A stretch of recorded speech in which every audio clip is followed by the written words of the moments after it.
The first time I met him, he looked at me like he was deciding whether I deserved to live. Rain hammered the streets of Seoul, turning the alleys into rivers of black glass. I had just finished another 12-hour shift at a tiny convenience store when I found a man collapsed beside a dumpster, bleeding through his expensive black suit. Every instinct told me to walk away. People whispered stories about men dressed like him. Dangerous men. Men who disappeared without leaving names behind. But my mother had always told me that if someone was dying in front of you, fear could wait. So I knelt beside him. He grabbed my wrist with terrifying strength. "Run," he whispered. Instead, I called an ambulance. He shook his head violently. "No hospitals." Only then did I notice several luxury cars slowly cruising the street, their headlights searching every corner. Someone was hunting him. Without thinking, I dragged the stranger into the basement storage room beneath the convenience store. I cleaned his wounds with the cheap first aid supplies meant for customers. He never cried out, even when alcohol touched the bullet wound in his shoulder. For hours we stayed silent. When dawn arrived, he finally asked, "Why?" I frowned. "Why what? Why help someone you've never met?" I smiled weakly. "My life has been hard enough. I don't want to become the kind of person who watches another human die." For the first time, the coldest man I'd ever seen actually looked surprised. He left before sunrise. No name, no goodbye, no promise we'd ever meet again. I assumed that was the end. It wasn't. 3 months later, strange things began happening. The landlord suddenly reduced my rent by half. The hospital erased my mother's unpaid medical bills. Someone anonymously paid for my younger brother's university tuition. Every time I tried to discover who was helping us, no one knew. "It was arranged," they would say. Nothing more. One evening, a sleek black car stopped outside my apartment. 4 men in dark suits stepped out simultaneously. People on the street froze. One of them bowed deeply. "Our chairman requests your presence." I laughed nervously. "You've got the wrong person. We never make mistakes." Before I could refuse, they opened the rear door. Inside sat the wounded stranger, except now he wore an immaculate tailored suit, a silver watch worth more than my apartment, and the expression of someone who owned cities. "My name," he said calmly, "is Kang Min Jae." The driver nearly flinched just hearing it. Only later would I learn why. Kang Min Jae wasn't simply rich. He was the invisible ruler of one of Korea's most feared criminal organizations. People called him the Ghost Dragon. Governments monitored him. Business leaders feared him. Enemies vanished after speaking his name. I stared in disbelief. You saved my life. I just cleaned a wound. You chose compassion over survival." He looked out the window. "No one has ever done that for me." He invited me to dinner. I almost refused, but curiosity won. The restaurant had no customers. Apparently, he'd rented the entire building. Throughout dinner, he barely ate. Instead, he asked about my dreams, my family, my childhood, my favorite books. No one had ever seemed so interested in the ordinary details of my life. Before leaving, he handed me a small card. "If you ever need anything—" I interrupted him. "I don't want money. I know. I don't want expensive gifts either. I know. I only want one thing." His eyebrow lifted slightly. "If you ever feel alone," I smiled, "remember you have a friend." The entire table went silent. Even his bodyguards looked stunned. No one spoke to Kang Min Jae like that. He simply stared at me, then nodded once. Weeks passed, then months. Sometimes he called late at night, never to discuss business, never to ask for favors. He'd simply ask, "Are you awake?" We would talk about movies, coffee, rain, childhood memories. Once I asked him if he was happy. The silence lasted nearly a minute. "I don't remember." Another time he admitted he'd never celebrated a birthday, so I bought a tiny cake from a supermarket, just $10. When I arrived at his mansion carrying it in both hands, dozens of armed guards looked confused. No one had ever brought their boss a birthday cake. He looked even more confused than they did. "You remembered. Friends remember." He didn't blow out the candles immediately. Instead, he kept staring at them as if they belonged to another universe. That night, I heard him laugh, a real laugh, the first one, according to everyone who worked for him.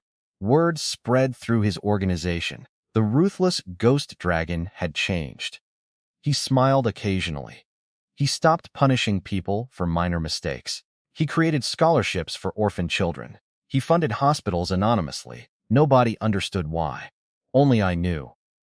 One sentence. Whenever you're sad, remember you have a friend. Then everything changed. A rival syndicate launched an attack. Explosions shook several of his businesses. News stations reported gang violence unlike anything seen in years. His mansion became a fortress. For nearly 2 weeks, he disappeared. No calls, no messages. I feared the worst. Then, on a cold winter morning, someone knocked on my apartment door. It was Kang Min-jae. He looked exhausted. His suit was torn. Fresh scars crossed his neck. "I won," he said quietly. I invited him inside. Neither of us spoke much. We simply drank instant coffee in silence. As he prepared to leave, he hesitated. "I have something to show you." He removed his jacket, then his shirt. I froze. Across his entire back was an enormous tattoo. It wasn't a dragon. It wasn't a tiger. It wasn't a weapon. It was me. Not a glamorous portrait. Not an idealized version. It was the exact moment I'd smiled while holding that cheap birthday cake. Every tiny detail had been captured. Even the slightly crooked bangs I'd been embarrassed about. Beneath the portrait were 8 simple English words. Whenever you're sad, remember you have a friend. I couldn't breathe. "Why?" I whispered. He looked away, almost embarrassed. "My men wear dragons." He touched the tattoo carefully. "I carry the only person who ever treated me like a human being." I felt tears fill my eyes. "You tattooed my face? So I never forget." His voice remained calm, but his eyes betrayed emotions he'd hidden for decades. "If one day I become the monster everyone believes I am." He paused. "I'll remember who believed I could still be someone's friend." The story should have ended there, but life had one more surprise waiting for both of us. News about the mysterious tattoo somehow escaped the walls of Kang Min-jae's mansion. At first, it spread as a rumor among his own organization. The ghost dragon had covered his back with the face of an ordinary woman instead of a dragon or family crest. His captains refused to believe it until they saw it with their own eyes. Overnight, the tattoo became a legend. Some thought I was his wife. Others believed I had saved his family years ago. A few even whispered that I was the only weakness the most feared man in Korea had ever allowed himself to have. None of them knew the truth. I was simply the stranger who had refused to let another human die in an alley. Soon enemies began searching for me. They assumed anyone important enough to be tattooed across the boss's back must be the key to destroying him. One rainy evening, while I was closing the bookstore where I had recently started working, a black van stopped outside. Before I could react, masked men rushed toward me. One grabbed my arm while another covered my mouth. My heart pounded as they forced me inside. The leader smiled coldly. "The ghost dragon will surrender everything for you." I struggled to speak, but they laughed. They had no idea how wrong they were. They thought they had kidnapped a queen. In reality, I was just an ordinary woman who happened to believe kindness mattered. Hours later, they locked me inside an abandoned warehouse. The leader placed a phone on the table and dialed a number. Kang Min-jae answered immediately. "We have your treasure," the man sneered. Silence filled the line before Min-jae finally spoke. "If she has even one scratch, none of you will see another sunrise." The kidnapper laughed and hung up. They expected negotiations. They expected billions of dollars. They expected fear. Instead, less than 20 minutes later, every light inside the warehouse suddenly went dark. The generators had been cut. Then came silence, heavy silence. One by one, terrified screams echoed through the building. I couldn't see anything, but I could hear footsteps moving calmly through the darkness. Doors crashed open. Guns hit the floor. Men begged for mercy. Every few seconds, another voice disappeared. Then the warehouse lights flickered back on. Kong Min-jae stood in front of me wearing a black coat stained with rain. Around him, dozens of armed enemies had already surrendered. His own men hadn't even entered yet. He had walked in first, alone. Without saying a word, he untied my hands. "Are you hurt?" he asked softly. I shook my head. He let out a breath so quiet that only I noticed it. Then he wrapped his coat around my shoulders because I was shivering. His captains finally rushed inside, expecting another battlefield, only to find their terrifying boss carefully adjusting the scarf around my neck to make sure I wasn't cold. Every single one of them froze. They had seen him face hundreds of enemies without blinking. Yet here he was worried that I might catch a cold. One elderly advisor smiled to himself and quietly whispered, "The boss has finally found someone who reminds him what living feels like." After that night, nothing between Kang Min-jae and me could ever return to being ordinary. Security followed me everywhere, though they tried to stay out of sight. Every morning, a different bouquet of flowers appeared outside my apartment with no card attached, because he knew I disliked expensive gestures, but loved fresh flowers. Whenever I complained, he simply smiled and said, "They're from a friend." Months passed peacefully until one afternoon, I received a small package with no return address. Inside was an old photograph of Kong Min-jae as a little boy, no older than 8, standing beside a woman who looked remarkably like him. Written on the back were the words, "Ask him why she died." That single sentence haunted me. The next evening, I visited him. He immediately noticed something was wrong. Without saying a word, I placed the photograph on the table. For the first time since I had known him, all the color disappeared from his face. He stared at the picture for a long time before whispering, "My mother," I asked gently. "What happened?" He closed his eyes. "She died protecting me." As a child, he had been born into a violent criminal family. His father believed kindness created weakness, while his mother secretly taught him compassion. One terrible night, rival assassins attacked their home. His mother hid him inside a wooden cabinet and sacrificed herself to give him enough time to escape. Before closing the cabinet door, she held his tiny hands and said, "Whenever you're scared or sad, remember that somewhere in this world there will always be someone who can become your friend. Don't let hatred steal your heart." Those were the last words she ever spoke to him. For decades, he buried that memory beneath violence, power, and revenge. Then, years later, an ordinary woman in a convenience store unknowingly repeated almost the exact same words. "Whenever you're sad, remember you have a friend." He looked at me with eyes filled with emotions he had hidden his entire life. When you said that, it felt like hearing my mother's voice again. Tears rolled down his face without him trying to stop them. It was the first time anyone had ever seen the feared ghost dragon cry. His bodyguards quietly turned away to give him privacy. I reached across the table and held his hand just as I had held it while treating his wound years earlier. He squeezed my hand tightly, afraid that if he let go, he might lose the last piece of light left in his world. Neither of us noticed that someone across the street was secretly photographing everything through a long camera lens.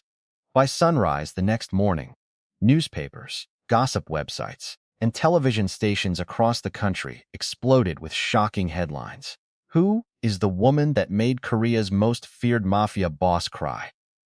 The entire nation wanted to know her identity, and hidden among those watching the news was an old enemy who smiled after seeing my face for the very first time. By the end of the week, my face was everywhere.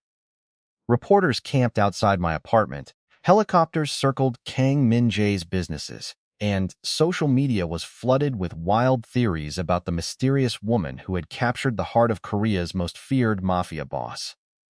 Some called me a gold digger, others claimed I was a secret crime boss, even more powerful than him, while a few believed I was an undercover agent sent to destroy his empire.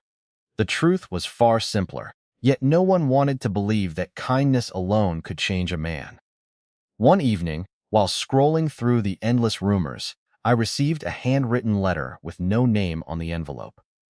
It contained only one sentence. Meet me tomorrow if you truly want to know who killed his mother. Against my better judgment, I went. The address led to an abandoned church on the outskirts of the city.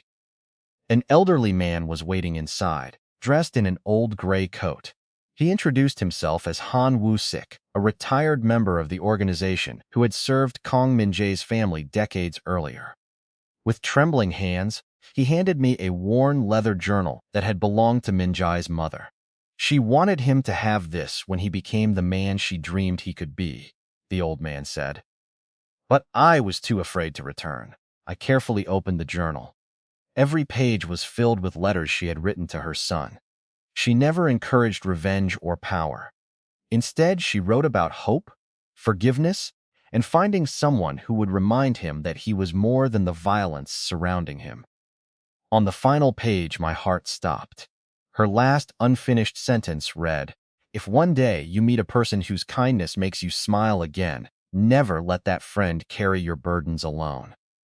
Before I could process those words, dozens of armed men stormed into the church. Their leader slowly applauded as he stepped forward.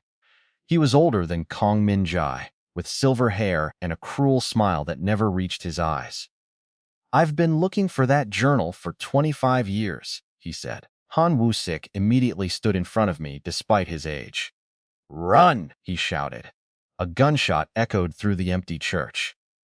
The old man collapsed to the floor after taking the bullet that had been meant for me. As I knelt beside him in shock, he grabbed my sleeve with his weakening hand and whispered, "Tell the young master, his mother, never stopped believing he would become a good man."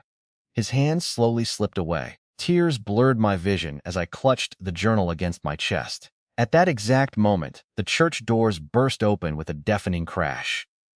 Kang Min-jae walked inside, surrounded by dozens of loyal men, but the look in his eyes wasn't rage alone.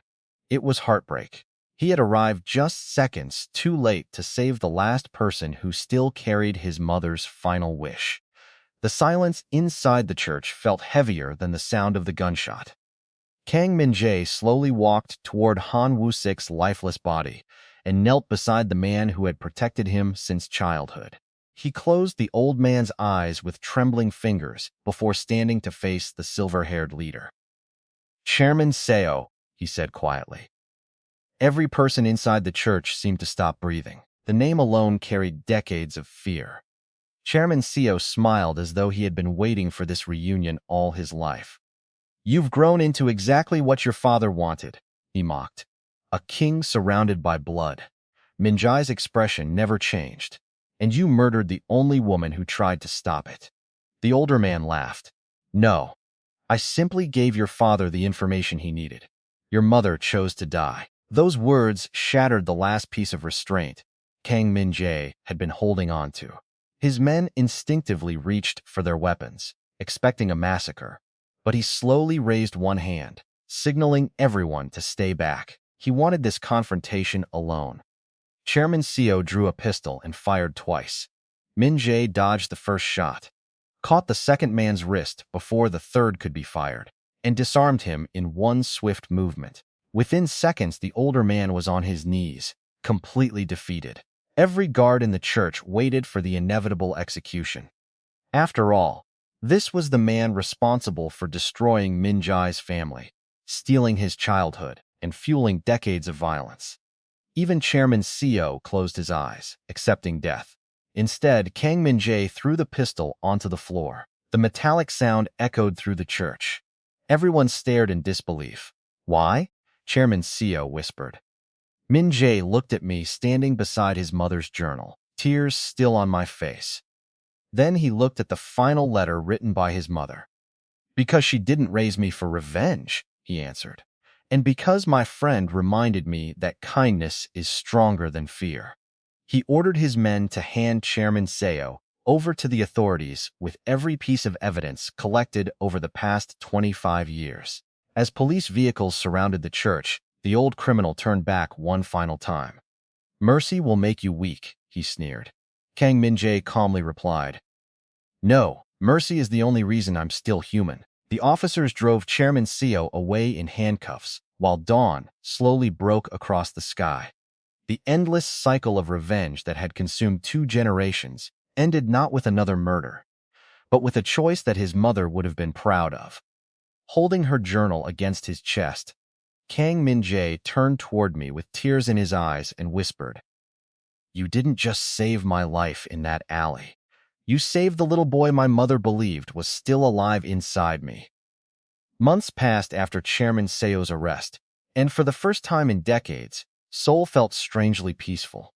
Without its most powerful enemies pulling strings from the shadows, Kang Min-jae began dismantling the criminal empire he had inherited. Illegal businesses were shut down, stolen money was anonymously returned whenever possible, and thousands of employees who had known nothing except life inside the organization were given legitimate jobs through companies he quietly established. Many believed the Ghost Dragon had disappeared, but those closest to him knew the truth. He had simply chosen to become the man his mother had always hoped he would be. One crisp autumn morning, he invited me to a quiet hill overlooking the city where everything had begun years earlier.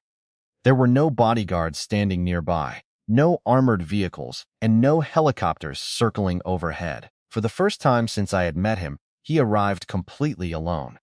In his hands was a small wooden box. "There's one last thing I need to do," he said.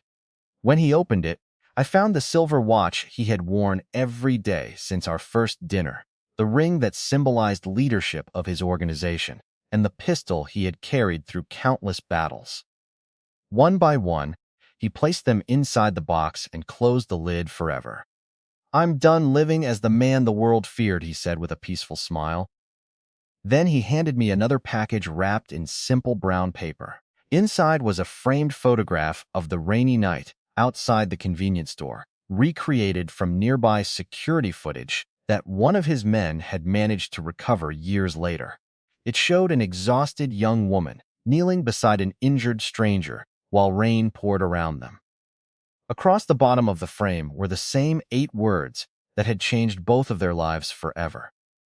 "Whenever you're sad, remember you have a friend." I looked at him, unable to speak. He laughed softly. "People think the tattoo is the greatest reminder I carry." He gently touched his back before placing his hand over his heart. "They are wrong. The real reminder has always been here." At that moment, several children ran across the hill chasing colorful kites. One little boy tripped and fell, scraping his knee. Before anyone else could move, Kang Min-jae hurried over, helped the child stand, dusted off his clothes, and handed him a small candy from his pocket. The boy smiled, thanked him, and ran back to his friends without ever realizing the gentle stranger helping him had once been the most feared man in the country. I watched quietly as the wind carried the children's laughter across the hill. Years ago, I had saved a wounded stranger because I couldn't ignore someone in pain. I never imagined that one simple act of kindness would rewrite 2 lives, heal wounds that had lasted a lifetime, and transform a man who believed he was beyond saving into someone who could finally smile without carrying the weight of the past. And as the sun slowly disappeared beyond the skyline, Kang Min-jae stood beside me in peaceful silence, no longer remembered only as the Ghost Dragon, but as the friend who had finally found his way home. Just when we believed the past had finally released its grip, an unexpected visitor arrived from thousands of miles away. A gray-haired American journalist named Daniel Brooks requested a private interview with Kang Min-jae. At first, Min-jae refused every meeting, but Daniel left behind an old newspaper clipping dated nearly 30 years earlier. The headline instantly caught our attention. It reported the mysterious disappearance of a Korean woman who had been secretly helping victims of organized crime escape to safety before she was allegedly killed. The woman in the faded photograph was Min-jae's mother. Daniel revealed that he had spent most of his career investigating international crime syndicates and believed her story had never been fully told. Before her death, she had written dozens of letters describing her dream of seeing her son escape the darkness surrounding his family. Most of those letters had disappeared. But Daniel had spent decades tracking them across different countries. He opened an old leather briefcase and carefully placed several yellowed envelopes on the table. Min Jae recognized his mother's handwriting immediately. His hands trembled as he unfolded the first letter. Inside she had written, "If you ever become powerful, use your strength to protect people who cannot protect themselves. If you ever become lonely, treasure the first true friend who expects nothing from you. That person will be the greatest blessing of your life." Neither of us spoke while he silently read every page. Some letters were stained with tears that had dried decades earlier. Others contained little drawings she had made for him when he was still a child. For the first time since I had met him, I watched him smile and cry at the same time. Daniel then revealed one final surprise. Before coming to Korea, he had partnered with several charities in the United States, Canada, and the United Kingdom to create a foundation in Min Jae's mother's name. They wanted Kang Min Jae to become its first chairman, helping children who had lost their families to violence and crime. Min Jae stared at the proposal for a long moment before quietly sliding it toward me. "Years ago," he said, "I believed my name could only bring fear. Today, because one stranger chose kindness instead of walking away, my mother's name can finally bring hope." I looked at the letters spread across the table and realized her dream had survived every bullet, every betrayal, and every passing year. It had simply been waiting for the right moment and the right friend to bloom at last. 1 year later, the world gathered in Seoul for the grand opening of the Ji-yoon Hope Foundation, named after Kang Min-jae's mother. Representatives from dozens of countries filled the auditorium, including diplomats, charity leaders, journalists, and hundreds of children whose lives had already been changed by the foundation's scholarships and shelters. Television cameras from around the world broadcast the ceremony live, eager to witness the unbelievable transformation of the man once known as the Ghost Dragon. When Kang Min Jae stepped onto the stage, the audience fell completely silent. Gone were the bodyguards, the intimidating black suits, and the cold expression that had once terrified everyone around him. Instead, he wore a simple navy suit with a small white flower pinned to his lapel, the same kind his mother had loved. Behind him, a giant screen displayed photographs of children smiling in schools, families reunited, and hospitals built through the foundation's work. Min Jae began speaking, but instead of talking about himself, he told the story of a rainy night outside a convenience store, when a tired young woman had stopped to help a bleeding stranger.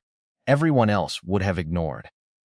He never mentioned my name, yet every word described that moment with such gratitude that tears filled the eyes of people throughout the auditorium. "People often ask me why I tattooed someone's face across my back," he said with a gentle smile. "The answer is simple. Every scar on my body reminds me of the life I survived, but that tattoo reminds me of the life I chose." Then he turned toward the front row where I was sitting. Thousands of people followed his gaze. Cameras immediately focused on me, but instead of feeling embarrassed, I simply smiled back at my friend. Min Jae continued, "The strongest people are not those who can destroy others. They are the ones who still choose kindness after the world has given them every reason not to." The entire hall rose to its feet in a standing ovation that lasted several minutes. Many people believed they were applauding the former Mafia boss who had changed his life. Only we knew the truth.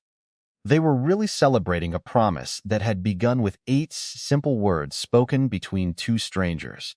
"Whenever you're sad, remember you have a friend." As the applause echoed through the hall, Kang Min Jae quietly placed one hand over his heart, looked toward the sky for a brief moment, and smiled with the peaceful confidence of a son who finally knew his mother would be proud. After the ceremony ended, the guests slowly drifted toward the reception hall, but Kang Min Jae quietly slipped away without anyone noticing.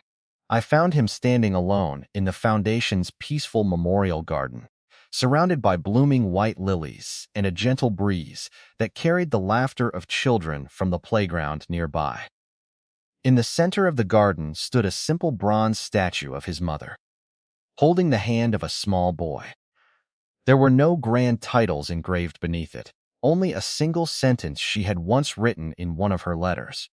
The greatest strength is protecting another person's smile. Min Jae stood silently before the statue for several minutes before reaching into his pocket and placing an old, faded convenience store name tag at its base. It was the very name tag I had worn on the rainy night we first met. I kept it all these years, he admitted with a soft laugh.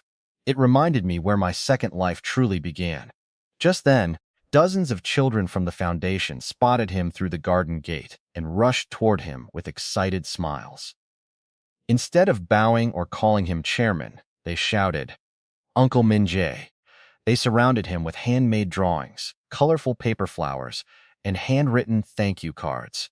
One little girl hugged him tightly and said, "When I grow up, I want to help lonely people like you helped us."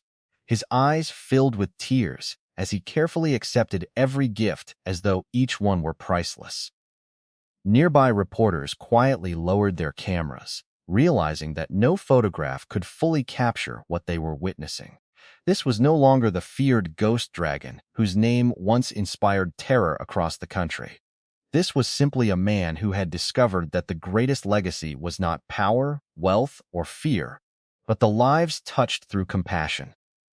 As the children laughed around him, he glanced toward me with the same grateful smile I had first seen on his birthday years earlier. Without saying a single word, we both understood that the promise made in a dark alley had never been broken. It had simply continued growing, one act of kindness at a time, reaching people neither of us had ever expected to meet, and turning a forgotten moment between two strangers into a story that would be remembered for generations. 10 years later, the story that had begun in a rain-soaked alley had become a legend known far beyond Korea. Schools shared it with students, charities told it to volunteers, and people across the United States, the United Kingdom, Canada, and countless other countries drew hope from the unbelievable friendship that had changed two lives forever. Yet very few people knew that every year on the exact same rainy evening, Kang Min-jae and I quietly returned to the old convenience store where everything had started. The building had long since closed, but the narrow alley remained unchanged. We would stand there in silence, listening to the rain strike the pavement just as it had on the night fate brought us together. On the 10th anniversary, Min Jae carried a small wooden frame wrapped in white cloth. He carefully placed it against the brick wall beside the spot where he had once collapsed. Inside the frame was the faded security camera photograph of a tired, young woman, kneeling beside an injured stranger, smiling despite having nothing herself. Beneath the photograph were the 8 words that had guided his entire second life. "Whenever you're sad, remember you have a friend." As we turned to leave, a teenage boy hurried into the alley, supporting an elderly homeless man who had slipped in the rain. Without hesitation, the boy removed his own jacket, wrapped it around the shivering stranger, and helped him to safety before disappearing into the crowd without waiting for thanks. Kang Min-jae watched quietly until they were gone, then looked at me with tears shining in his eyes. "Do you see it?" he whispered. I nodded. The kindness that had once saved a single wounded man no longer belonged to us. It had become something far greater, passed from one stranger to another, like a light that refused to go out. As the rain continued to fall over the city, we walked away together without looking back, knowing that somewhere, someone else was choosing compassion over fear, friendship over indifference, and hope over despair, just as one ordinary act of kindness had done for us so many years before. Years later, after Kang Min-jae quietly retired from public life, people often wondered where the legendary former Mafia boss had disappeared. Some claimed he was living on a private island. Others insisted he had become a powerful businessman overseas, while countless internet theories insisted he was still secretly controlling everything from the shadows. None of them knew the truth. Every morning before sunrise, Min Jae could be found at the Ji Yoon Hope Foundation, serving breakfast to children, sweeping the courtyard before the staff arrived, and personally welcoming every frightened child who walked through the front gate. He never introduced himself as the founder or chairman. To them, he was simply Uncle Min Jae, the gentleman who always remembered every birthday, every favorite meal, and every dream they shared. One quiet afternoon, a shy little boy sitting alone on a bench asked him, "Were you always a good person?" The question caught everyone by surprise. Min Jae smiled softly and sat beside him. "No," he answered honestly. "I met someone who believed I could become one." The boy looked confused. "Who?" Instead of replying immediately, Min Jae reached into his wallet and carefully unfolded a tiny, worn photograph that had faded with age. It showed a young convenience store worker smiling in the rain while helping a wounded stranger. The edges were cracked from years of being carried everywhere. "My first true friend," he whispered. The little boy stared at the picture before smiling. "She looks kind." Min Jae nodded.